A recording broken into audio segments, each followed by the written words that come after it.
ඔව් මඩම් මට පොඩි ප්‍රශ්නයක් තියෙනවා.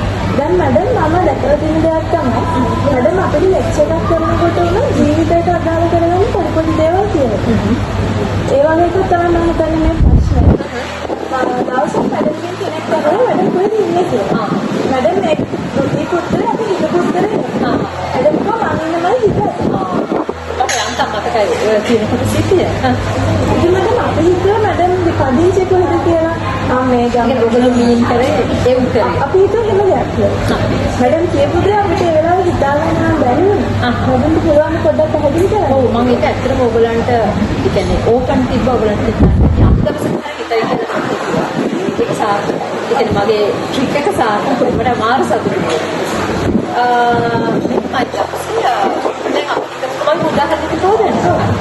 අපි හිතමු ලස්සන ළමයෙක් ඉන්නවා. සෝඩියන් ළමයෙක් ඉන්නවා. එයා හුඟක් ලස්සනයි. අපිට කියන්න වචන නෑ.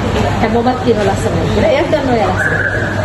ඒ වගේම එයා උතුම්ගෙන එයාට බොහෝ සම්පන්න තියෙන කෙනෙක්. කිසිදෙයක් අඩු නැහැ.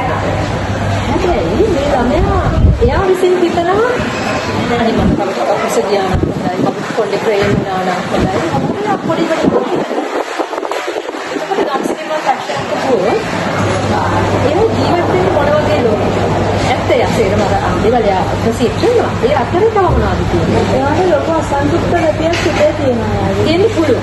නේද? එහෙනම් දැන් ඔයාලට තේරෙනවා අර සියලු දේ මැද්දේ එයාට ප්‍රොමිනන්ට් සිතුවිල්ල තමයි මෙතනගේ අන්තිමට අවස්ථාව වෙන්නේ. ඒක අපේ ජීවිතයේ අවසානයේ යන්නේ ප්‍රොමිනන්ට් සිතුවිල්ල කොහොමද එළියට යන්නේ දැන් තේරෙනව නේද කියන්නේ හිතන්නකො මම හිතන්නේ මම යනවා සියලු දේවල් තියෙන රටකට යනවා කියලා හිතන්නේ.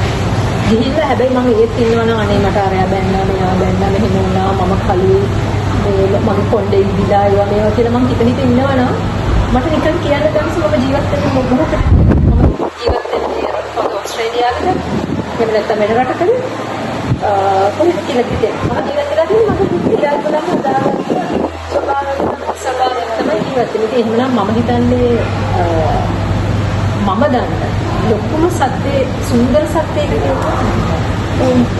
ඒක දැන් හිතලා බලවම හරිය ලස්සන කන්සෙප්ට් එකක්. හරිය දෙයලා තිබ්බේ නෑ. මඩම් කියන දුන්නාම තමයි ඒක තේරෙන්නේ. ඉතින් එහෙමනම් ගාමසි තමන්ගේ ජීවිතේ ඉගෙන ගන්න එක විතරක් නෙමෙයි. අපිට තව ගොඩාක් දේවල් කරන්න තියෙනවා. ඒ කියන්නේ තමාගේ සිතුවිලි තරාසය මොන වගේද කියලා අපි හරි කල්පනා කරලා කියොත් විතරයි. සාර්ථකව කරගන්න පුළුවන් කියලා